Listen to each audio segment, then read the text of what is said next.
Assalamualaikum warahmatullahi wabarakatuh. Bismillahirrahmanirrahim. Alhamdulillahi rabbil alamin. Wassalatu wassalamu ala nabiyyinal amin Muhammadin wa alihi wa sahbihi ajma'in, amma ba'du. Hadirin Bapak Ibu jamaah sholat subuh rahimakumullah. Pagi hari ini saya akan membacakan surat Yasin, surat yang ke-36, ayat yang ke-12. Bunyi ayat: A'udzu billahi minasyaitonir rajim. Inna, sesungguhnya kami Allah, nahnu kami, nuhyi menghidupkan kami, al-mauta orang-orang yang mati. Al-mauta isim jamak dari mufrad mayyitun, seorang mayit, mayyitani dua orang mayit, mauta beberapa mayit. Sama dengan maridun, seorang yang sakit, maridoni dua orang yang sakit, mardho beberapa yang sakit. Wa naktubu, dan akan mencatat kami, ma apapun qaddamu yang mereka perbuat, wa asarahum, dan jejak-jejak dampak-dampak dari pekerjaan mereka. Wa kulla syai'in, dan setiap sesuatu, ahsayna menghitung kami, mengumpulkan kami, menjaga kami, hu akan kulla syai' fi imamin, di dalam kitab induk, mubinin yang nyata. Ayat ini mengandung 3 poin. Poin yang pertama, inna nahnu nuhyil mauta, sesungguhnya kami Allah akan menghidupkan segala yang mati. Kapan hal ini terjadi? Terjadinya adalah ketika trompet yang kedua ditiup. Begitu trompet yang kedua ditiup, semua malaikat yang mati menjadi hidup kembali, semua jin yang mati menjadi hidup kembali, semua manusia yang mati hidup kembali, hewan-hewan yang hidup pada zaman Nabi Adam sampai hewan yang paling akhir hidup, itu pun hidup kembali. Mungkin jenengan mengatakan, untuk apa hewan-hewan pun dihidupkan kembali? Jawabannya untuk menuntut perlakuan zalim dari manusia. Sehingga kalau dulu ketika jenengan masih muda pernah adu jangkrik, siap-siaplah besok akan dituntut oleh jangkrik itu. Kalau jenengan dulu kok pernah adu ayam, siap-siaplah akan dilaporkan. Ketika panjenengan iseng punya senapan angin, nembak burung, dia jatuh mati, jenengan biarkan saja, itu pun namanya membunuh dengan tidak hak. Besok pun akan dituntut. Kecuali kalau nembak jatuh mati digoreng dimakan itu membunuh dengan benar Pak. Sehingga tidak akan dituntut besok pada hari kiamat. Lah ayat ini banyak ketika disampaikan oleh Nabi, banyak orang-orang yang tidak percaya. Mana mungkin manusia sudah mati, sudah hancur lebur, tulangnya pun sudah rapuh, akan dihidupkan kembali oleh Allah. Saking tidak mau percayanya dengan hari bangkit Pak, orang-orang kafir Mekah menggali kubur, kemudian mengambil dan mengumpulkan tulang-tulang yang sudah rapuh, kemudian dibawa menghadap Nabi Muhammad. Dan hal ini diabadikan oleh Allah di dalam surat yang sama, yaitu surat Yasin ayat 78 hingga 79. Qala, ia berkata, mayyuhyil izam, wahai Nabi Muhammad, siapa sih yang akan menghidupkan tulang-tulang, wahya romimun, padahal tulang-tulang itu sudah hancur luluh. Siapa itu? Pernyataan orang-orang kafir.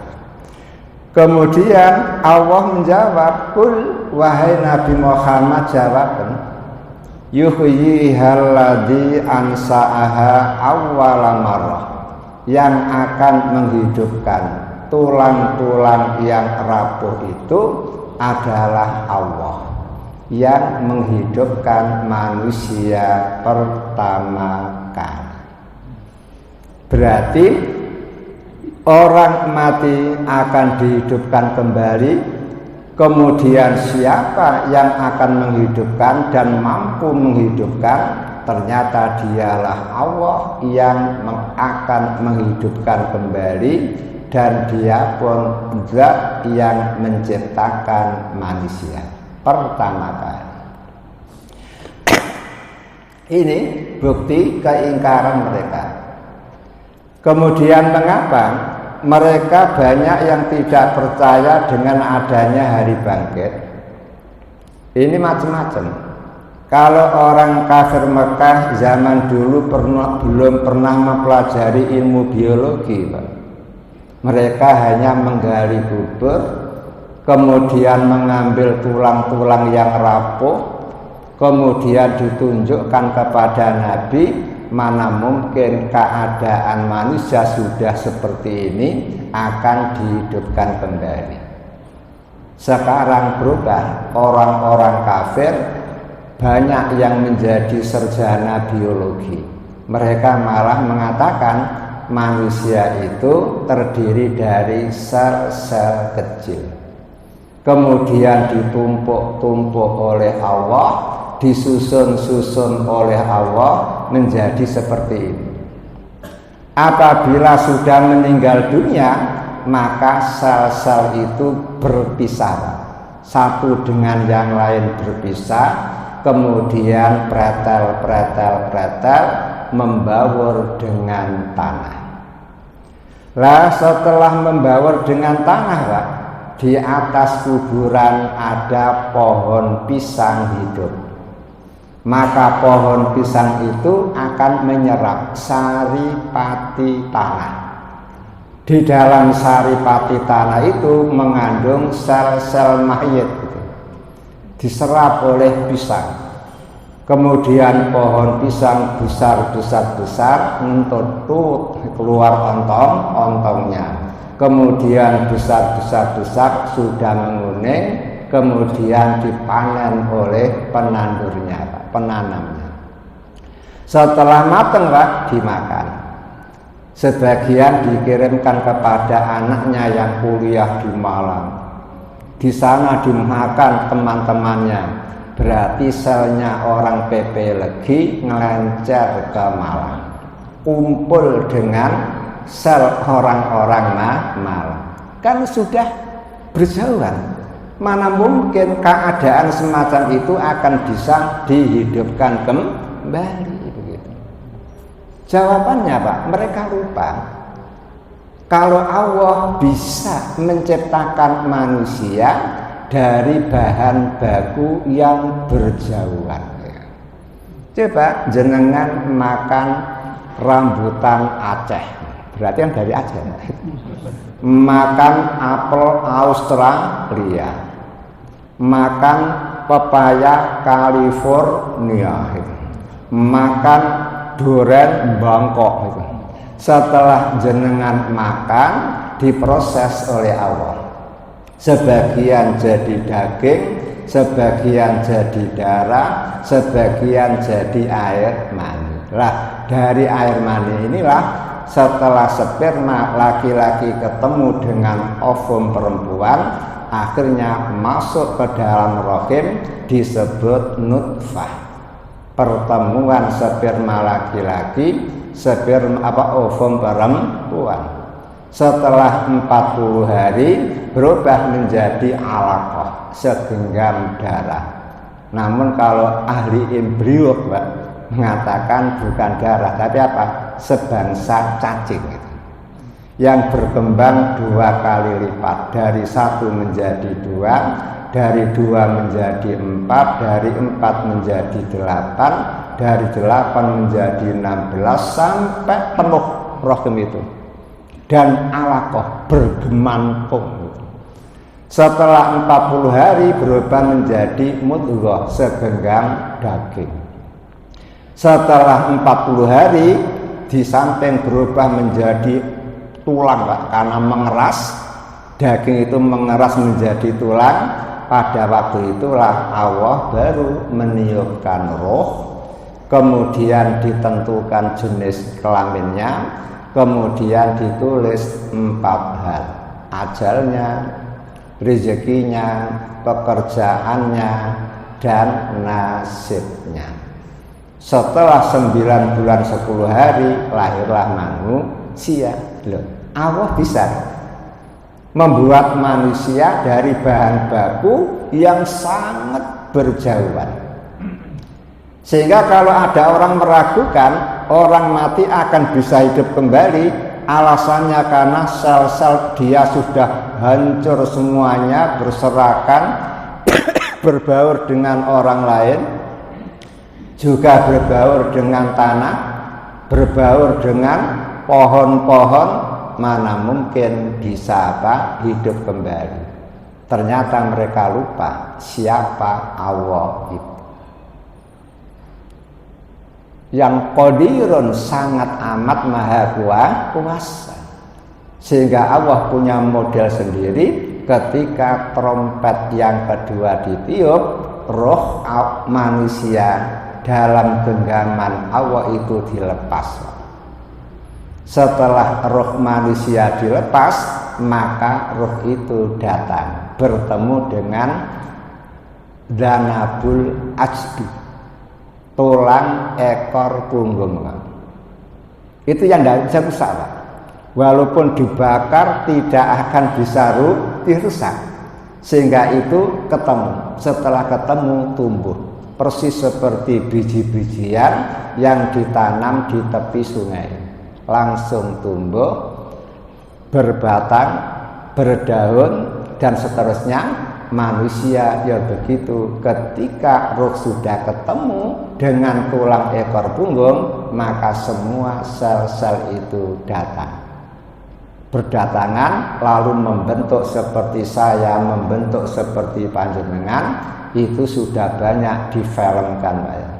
Jadi manusia yang hancur kemudian dengan sektinya langsung bergabung lagi, kemudian hidup kembali. Dengan demikian tetap kita wajib percaya setelah manusia mati akan hidup kembali. Untuk apa? Yaumuddin, untuk menghadapi pembalasan dari Allah Ta'ala. Seandainya hari kiamat tidak ada, berarti hidup ini betul-betul tidak adil. Mengapa? Bayangkan berapa banyak penjahat yang belum terhukum sudah wafat, kan ya? Nah, kalau penjahat itu belum terhukum sudah wafat, berarti kan enak, karena tidak ada hari kiamat. Akhirnya orang cenderung melakukan kejahatan saja, itu tergratis. Lah, gara-gara adanya hari kiamat, hari pembalasan, maka manusia bisa hidup hati-hati, patuh dengan ketentuan. Karena apa? Mayyamal su'an yuzza bihi. Siapapun yang berbuat jahat pasti akan dibalas. Kadang-kadang balasannya di dunia dan di akhirat, kadang-kadang balasannya cukup di dunia, di akhiratnya sudah gratis, kemudian kadang-kadang di dunia belum. Namun besok di akhirat, masya Allah, lebih dahsyat lagi. Inilah poin yang pertama. Kemudian poin yang kedua, wa naktubu ma qaddamu wa asarahum. Dan kami Allah akan mencatat apapun yang mereka perbuat dan pengaruh-pengaruh perbuatan itu. Tidak hanya perbuatannya saja yang dicatat oleh Allah, dampak positif, dampak negatifnya itu pun dicatat oleh Allah. Naktubu, Pak. Naktubu itu menggunakan fi'il mudhari'. Berarti di antara faedahnya adalah istimrar, berketerusan. Berarti Allah mencatat amal manusia, ucapan manusia, gerak-gerik manusia itu seterusnya. Tidak hanya sehari dua hari, tidak hanya seminggu dua minggu, namun detik per detik itu dicatat oleh Allah. Dalam hal ini Allah menggunakan naktubu, domirnya nahnu, Pak, kami. Padahal Allah kan seorang diri, namun menggunakan naktubu. Ini diantara maknanya adalah, pertama, kalau Allah menggunakan lafaz nahnu, kami, berarti Allah takzimu nafsihi, mengagungkan dirinya sendiri. Yang kedua, kalau Allah menggunakan dhamir nahnu, kami, ini karena apa? Allah menciptakan manusia melibatkan yang lain. Melibatkan orang lain. Seperti ini, Pak. Inna nahnu nazzalna dzikra. Sesungguhnya kami yang menurunkan Al-Quran.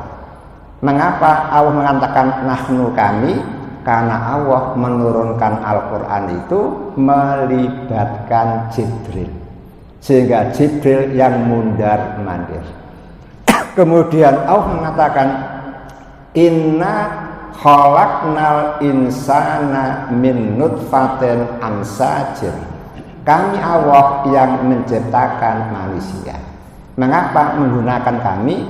Karena Allah menciptakan panjenengan melalui bapak ibu panjenengan, sehingga Allah menggunakan dhamir nahnu, melakukan sesuatu dengan melibatkan yang lain. Nah, sekarang wa naktubu ma qaddamu, kami Allah akan mencatat apapun yang diperbuat oleh manusia. Mengapa menggunakan kami? Ya, karena Allah mencatat perilaku manusia itu melibatkan raqibun, melibatkan atidun, sehingga raqib yang terus memantau, kemudian atid terus memantau, dan mereka sibuk mencatat apapun tutur kata yang keluar dari mulut panjenengan, apapun yang tangan panjenengan perbuat, apapun kaki panjenengan terbuat, semuanya itu tercatat. Yang mencatat adalah raqib dan atid. Itu menggunakan bahasa nahnu. Kemudian pertanyaannya, kalau semua perilaku manusia tercatat, Kemudian dampak-dampak yang terjadi setelah perbuatan itu pun tercatat. Bagaimana Pak resikonya itu? Padahal Nabi Muhammad pernah memberi penjelasan Pak. Di dalam sebuah hadis riwayat Imam Muslim bersumber dari sahabat Jarir bin Abdillah, Nabi Muhammad pernah kedatangan sekelompok masyarakat yang betul-betul memprihatinkan karena auratnya terbuka karena fakirnya, bukan karena pamer keindahan, namun karena kefakirannya Pak. Mereka datang menghadap Nabi minta bantuan. Akhirnya Nabi Muhammad mengumpulkan para sahabat, kemudian Nabi berfatwa agar mereka mengeluarkan sedekah untuk saudara-saudara kita yang datang. Masya Allah pada waktu itu semua sahabat pulang ke rumah, kemudian kembali lagi, punya kurma bersedekah kurma, punya pakaian bersedekah pakaian, punya uang bersedekah dengan uang, sampai terkumpul di hadapan Nabi Muhammad 2 tumpuk. Yang satu makanan, yang satu lagi pakaian. Lah setelah itu Nabi Muhammad baru berkomentar, man sanna fil Islam sunnatan hasanatan falahu ajruha wa ajru man amila biha min ba'dihi min ghairi ayang kusamin ujurihim sai. Kata Nabi, siapa yang melakukan amalan-amalan baik sesuai dengan ketentuan agama Islam, maka dia akan memperoleh pahala kebaikan itu.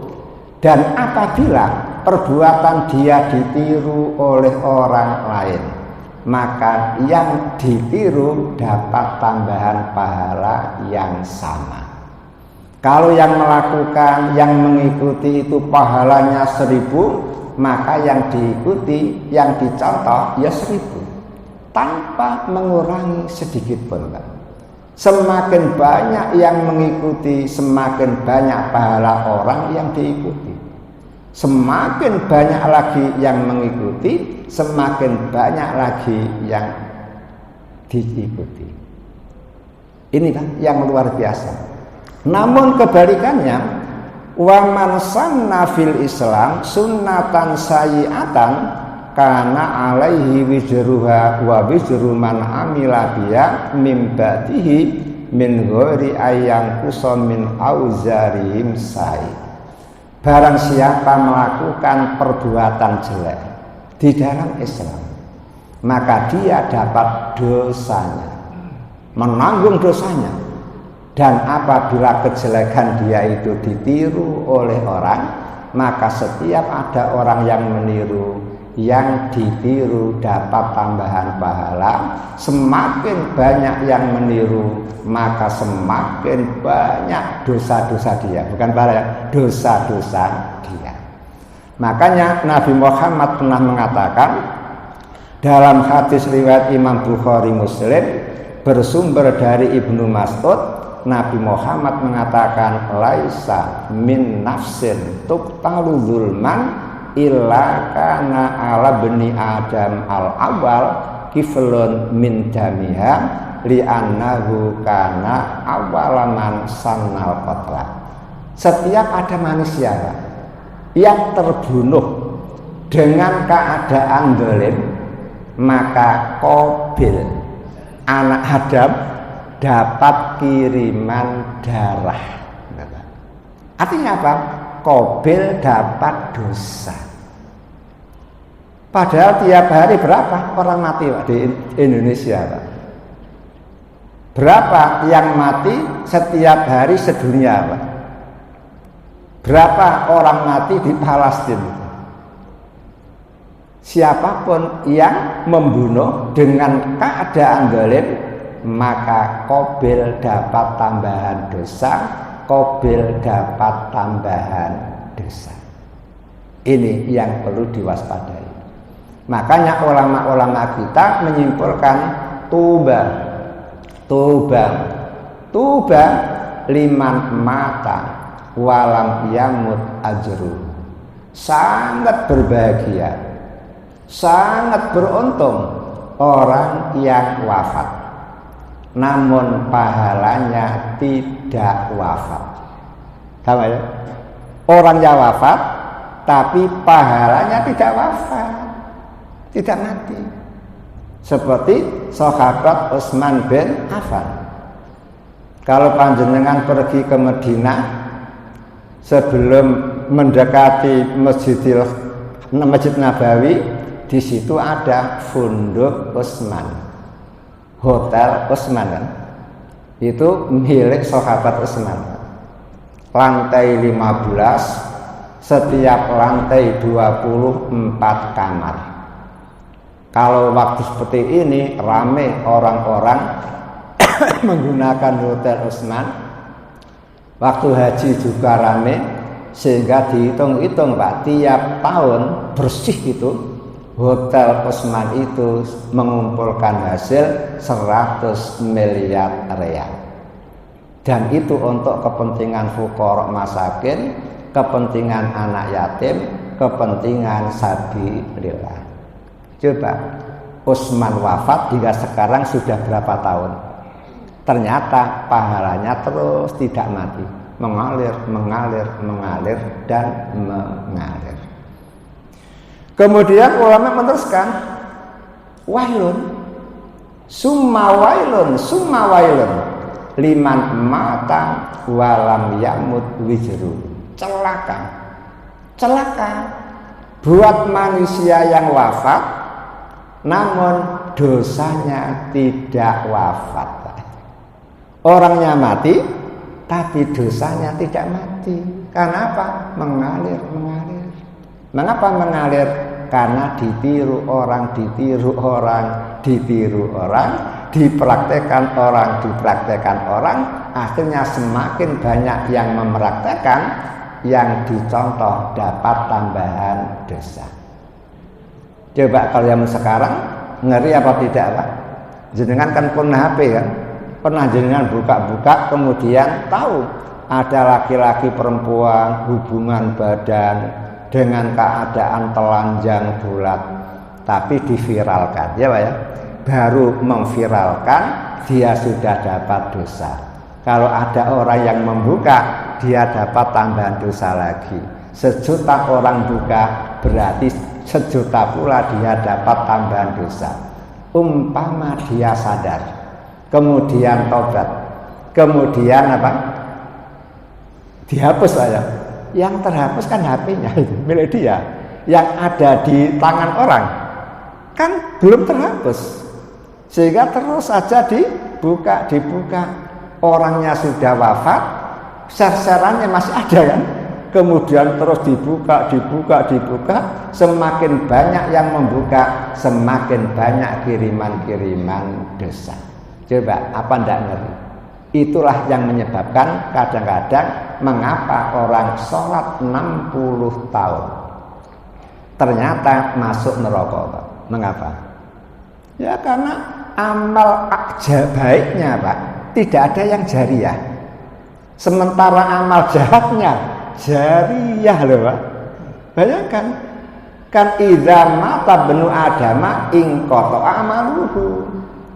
Bila manusia wafat, amalnya terputus, sudah tidak bisa sholat, tidak bisa puasa, tidak bisa haji, tidak bisa menghadiri jamaah, sudah terputus kan?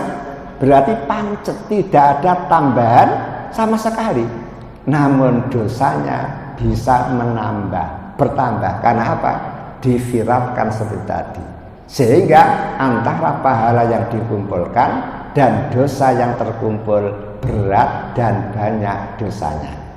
Padahal rumus penghisapan adalah fa'amman sakulat mawazinuhu fahuwa fi 'isatir radiyah wa amma man khaffat mawazinuhu fa ummuhu hawiyah.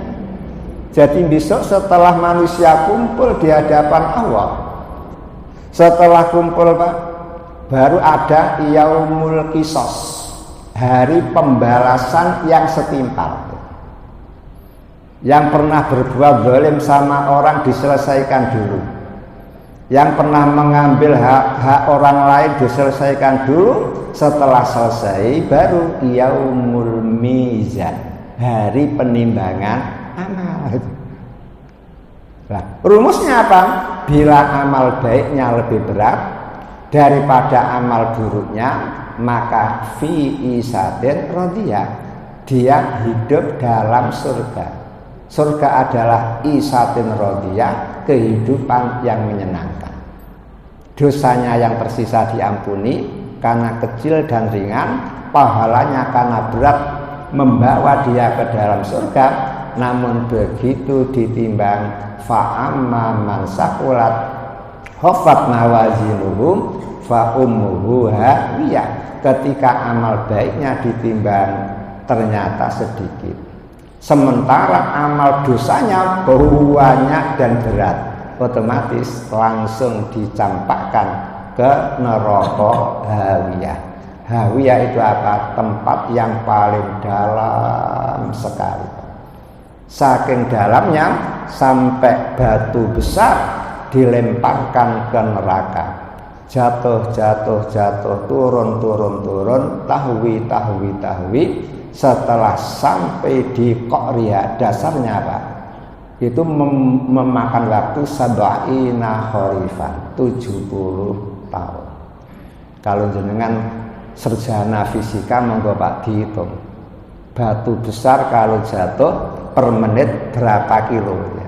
Dikalikan 60 menit, dikalikan 24, dikalikan 365 hari, dikalikan 70, lah itulah kedalaman neraka jahanam. Sehingga panjenengan bisa membayangkan kalau orang munafik itu fiddarkil asfali minanar, berarti luar biasa, berada di tempat yang paling dasar. Itulah namanya hawiyah. Kemudian diteruskan Pak, kapan pencatatan itu berlaku Pak? Ternyata di dalam hadis dijelaskan Pak, pencatatan amal itu berlaku adalah setelah manusia itu balik. Sehingga Nabi Muhammad mengatakan al-mauludu, anak yang dilahirkan itu apabila berbuat baik maka tidak dicatat kebaikan itu untuk anaknya, namun dicatat untuk orang tuanya. Namun apabila anak berbuat jahat, maka kejahatan anak tidak dicatat untuk anaknya, juga tidak dicatat untuk orang tuanya. Makanya orang tua kalau punya anak kecil kok bagus, ngaji, sholat, bahkan ikut puasa, maka semua pahala kebaikan anak itu untuk orang tuanya, gratis. Makanya di dalam hadis dijelaskan Pak, ketika ada gerombolan ketemu Nabi Muhammad, kemudian mereka tanya, man anta, siapa anda? Nabi Muhammad menjawab, ana nabiun, aku nabi. Setelah mereka ngerti kalau yang di hadapannya adalah nabi, ada orang perempuan angkat anaknya, kemudian mendekat Nabi, bi alihadza hajjun, apakah anak kecil ini boleh bi ikut haji? Kata Nabi, na'am, walaki ajrun, boleh, anak kecil pun boleh haji, anak kecil pun boleh umroh, namun pahala umroh dia untuk jenengan, untuk orang tua kan begitu. Kemudian sampai kapan pencatatan amal itu gratisan itu? Ternyata sampai balik. Begitu balik Pak, langsung Allah menyuruh 2 malaikat untuk mengawal. Yang jenengan kenal adalah Raqibun Atidun. Setelah malaikat Raqib Atid diamanati oleh Allah untuk mengawal dia yang sudah balik, kemudian Raqib Atid diperintah untuk mencatat, ayyahfadha untuk menjaga, wa ayyusaddida dan untuk terus mengawasi. Berarti sejak balik pencatatan berlaku untuk dirinya. Paham ya? Agar paham, panjenengan harus hati-hati. Mengapa hati-hati? Anak itu kalau sudah balik, Pak, berarti sudah dicatat semua perbuatannya. Bila sebelum balik panjenengan belum membekali iman kepada anak, belum membekali ibadah kepada anak, maka anak panjenengan pas balik waktu zuhur tiba tidak sholat, berarti sudah melanggar 1 kali, Pak. Asar datang dia pun tidak sholat, melanggar 2 kali. Kira-kira kalau dilanjutkan sampai wafat, neraka apa neraka, Pak? Neraka. Kira-kira siapa yang mencampakkan anak ke dalam neraka, Pak? Orang tua kan? Makanya kan ada kan nerangkan ketika ada anak divonis Allah masuk neraka, dia tidak terima, itu usul kan? Ya Allah, saya tidak kenal panjenengan gara-gara orang tua saya tidak pernah mengenalkan, kan begitu kan? Makanya sebagai orang tua harus, Pak, mulai dari umur kecil Nabi kan mengatakan muru auladakum bisalah wa abna'u sab'i sini. Suruhlah anak melakukan sholat di usia 7 tahun. Nah, kalau 7 tahun wajib disuruh untuk melakukan sholat, otomatis umur 5 tahun harus disekolahkan di TK Raudhatul Jannah. Karena apa? Kalau disekolahkan di TK Islam, Pak, mesti diajari sholat, diajari doa sholat, diajari surat-surat pendek, diajari doa-doa setelah sholat. Lulus dari TK usia 7 masuk SD, panjenengan sebagai orang tua tinggal sholat, sudah bisa. Sholat sudah bisa. Karena apa? 2 tahun dititipkan di TK Islam. Lebih-lebih anak kecil itu kan cerdas, Pak, ya. Daya serapnya tinggi. Coba saya kan pernah mendengarkan anak kecil, Pak, kumpul-kumpul sama temannya itu se-TK. Lah kok mereka mengatakan, aku sedih, duduk sendiri, ambil tali, bunuh diri, talinya putus, tak jadi mampus, masuk kakus, dicium tikus, tikusnya 4, kata Pak Ahmad, hari Jumat si dia umat, langsung lari semuanya, kejar-kejaran doa. Kata-kata sepanjang itu mereka apa? Namun apa isinya? Coba kalau diajari kul huwallahu ahad, pahala kan ya, baru kul pahalanya 20 karena qaf dan lam, kan luar biasa kan.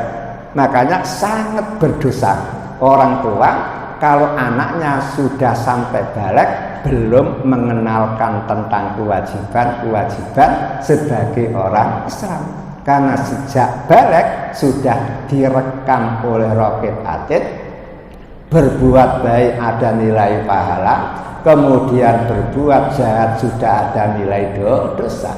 Maka pada saat balik itulah orang perempuan harus berukut dan tidak boleh berduaan dengan laki-laki lain. Itu sudah harus dikenalkan mulai sebelum balik, sehingga nanti tumbuh itu dengan pengertian agama. Lah setelah itu, Pak, semuanya dicatat, Pak. Sampai kapan pencatatan itu?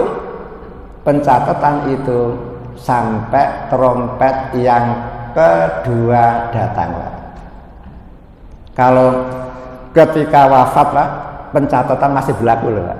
Sehingga banyak orang-orang yang sudah wafat, sudah mati, berkalang tanah, tapi pencatatan masih berlaku. Untuk siapa ini?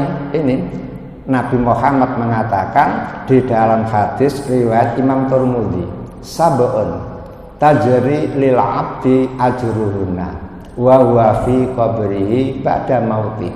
Ada 7 orang, 7 orang atau 7 amalan yang pahalanya mengalir kepada manusia setelah dia mati berkalang tanah. Siapa itu? Man 'allama ilman, orang yang mengajarkan ilmu. Yang dimaksud ilmu di sini adalah ilmun nafi'un, ilmu yang bermanfaat. Bermanfaat untuk dirinya, bermanfaat untuk orang lain. Makanya kalau ada orang mengajarkan teori cara mencuri pulsa, cara mencuri listrik, cara mencuri lewat ATM, ini bahaya Pak. Maka ilmu semacam itu tidak ada nilainya. Tidak ada nilai kebaikan, justru malah apa? Dosanya mengalir gitu. Semakin dipraktekkan, semakin banyak dosa. Makanya hati-hati. Yang dimaksud pahala di sini adalah pahala kebaikan. Sehingga untuk para ulama, para sahabat, para tabi'in, para ustadz, inilah ilmu-ilmu yang bermanfaat inilah yang menyebabkan mereka itu walaupun hidup pas-pasan namun punya harapan tinggi. Karena apa? Menyampaikan ilmu. Satu orang saja yang menerima kemudian diamalkan, maka setiap dia mengamalkan ustadznya dapat tambahan pahala. Makanya ibu-ibu rugi kalau jenengan punya anak kecil lalu hanya dititipkan di TPQ. Mengapa rugi? Coba kalau jenengan yang mengajarkan Al-Fatihah lah, dosa semuanya lah, Fatihah saja, maka anak panjenengan setiap sholat membaca Fatihah, ibu yang mengajari Fatihah dapat tambahan pahala. Padahal anak ibu Islam umurnya sampai 70 tahun. Selama 70 tahun sholat terus, membaca Fatihah terus, dan setiap membaca Fatihah ibu dapat tambahan pahala. Karena apa? Anak hafal Fatihah karena ibu loh. Kan rugi jenengan Pak. Setelah Fatihah panjenengan ajari apal, silahkan jenengan titipkan di TPQ untuk tahsin agar bacaannya lebih bagus dan seterusnya. Itu namanya man 'allama ilman. Yang kedua, au karo nahron, orang yang mengalirkan sungai. Baru mengalirkan sungai tok ngeruk-ngeruk itu Pak ya, sudah ada nilai pahala. Bila berhasil sungai itu airnya mengalir dan bisa menyirami persawahan, perkebunan dan seterusnya, berarti dapat pahala lagi. Semakin lama banyak dipakai, semakin banyak pula tambahan-tambahan pahala. Makanya seperti orang yang menancapkan pipa di Gunung Kidul, yang betul-betul dulu miskin air, kemudian ada orang yang menyumbang itu Pak, Masya Allah pahalanya luar biasa. Lebih-lebih menyumbang pipa-pipa di masjid malah lebih hebat lagi. Karena apa? Semua orang kalau menggunakan air di masjid pasti untuk apa? Sholat. Berarti kan untuk kebaikan-kebaikan malah luar biasa. Au khafaro bi'ron, atau menggali sumur. Baru menggali sudah dapat pahala. Bila berhasil air bisa keluar kemudian dipakai orang, pahalanya luar biasa. Makanya yang paling beruntung pada hari ini, pada saat ini Pak, Nyai Hajar. Itu Zam-Zam itu kan hasil keringat Nyai Hajar. Berapa juta orang yang menikmati Zam-Zam? Mungkin malah miliaran Pak ya. Wong jamaah haji saja tiap tahun 3 juta loh Pak. Belum jamaah umroh kan begitu kan. Belum orang sana sendiri. Lebih-lebih sekarang dari Zam-Zam dikasih pipa sampai Madinah, sampai Masjid Nabawi. Sehingga tiap hari itu tidak perlu usung-usung. Kalau dulu pakai usung-usung ya, sampai sekian truk harus mengantarkan air dari Mekah ke Madinah. Sekarang cukup pipa saja diputar sudah keluar. Kemudian awghorosa nakhlan, atau orang yang menanam pepohonan. Baru menanam sudah ada pahala. Bila berbuah kok dimakan burung, maka dia dapat pahala seperti sedekah. Dicuri maling, dia pun dapat pahala seperti sedekah. Pak, dicuri Pak, kan tidak ikhlas. Iya, kalau sedekah murni wajib ikhlas. Kalau dicuri tidak ada yang ikhlas Pak, tapi tetap dapat pahala seperti orang yang bersedekah. Makanya tenang saja. Kalau panjenengan punya tanah nganggur, jenengan tanami nongko, tanami duren, kemudian mau panen didahului maling, tidak apa-apa. Alhamdulillah, pahalanya jelas itu. Kalau tidak dicuri, paling-paling panjenengan bagi-bagi ke tonggo hanya sebagian lah ya. Yang lain dijual. Gara-gara dicuri maling, habis total. Berarti pahalanya sempurna. Namun tetap kita ya wajib menjaga. Kemudian aubana masjidan, atau orang yang membangun masjid, musola, pondok, itu luar biasa Pak. Baru membangun sudah ada pahala. Bila jadi seperti ini kemudian digunakan sholat, ya, orang yang membangun Pak tinggal ngitung. Kalau jamaahnya 100, masing-masing dapat 27 derajat. Panjenengan yang punya masjid dapat tambahan pahala 27 kali 100. Bayangkan. Sampai ini tetap ada dan tetap digunakan untuk sholat. Berarti pahalanya terus mengalir. Makanya alangkah hebatnya orang-orang yang membangun Masjid Haram, Masjid Nabawi, yang sholat di Masjid Haram sekali saja nilai pahalanya lebih baik daripada 100.000 kali lebih baik daripada sholat di Masjid Raudhatul Jannah. Jadi jenengan tahajud sekali di Masjidil Haram nilainya sama dengan apa? Lebih baik daripada jenengan sholat tahajud di Masjid Raudhatul Jannah 100.000 kali. 100.000 kali itu Pak sama dengan jenengan dapat tambahan umur 274 tahun. Kurang titik gitu. Tiap malam tahajud. Makanya jenengan harus menyempatkan diri sampai ke Masjidil Haram. Kemudian awal rasa mushafan, orang yang mewakafkan Al-Quran dan buku-buku agama yang lain. Baru mewakafkan sudah dapat pahala. Dibuka orang dibaca dapat pahala lagi. Semakin banyak yang membaca buku panjenengan, semakin banyak pahala panjenengan. Sampai kita wafat, selama buku itu dimanfaatkan, panjenengan terus dapat tambahan pahala. Ini namanya apa? Namanya wa'asarohum. Makanya orang wakaf di Masjidil Haram, Masjid Nabawi banyak apa? Banyak. Sampai tiap selesai jamaah haji pulang diambilin Pak, tidak muat Pak. Kemudian disedekahkan kepada negara-negara lain atau dibagi-bagikan itu. Beda dengan di RJ Pak. Mengapa kurang banyak yang wakaf Quran di RJ? Karena jamaah RJ itu kan jamaah plus gitu. Toko ngakhiri mulai di sini itu. Beda dengan di Haram, belum 2 jam belum adzan sudah datang sambil nunggu membaca Al-Quran. Makanya dirubah Pak.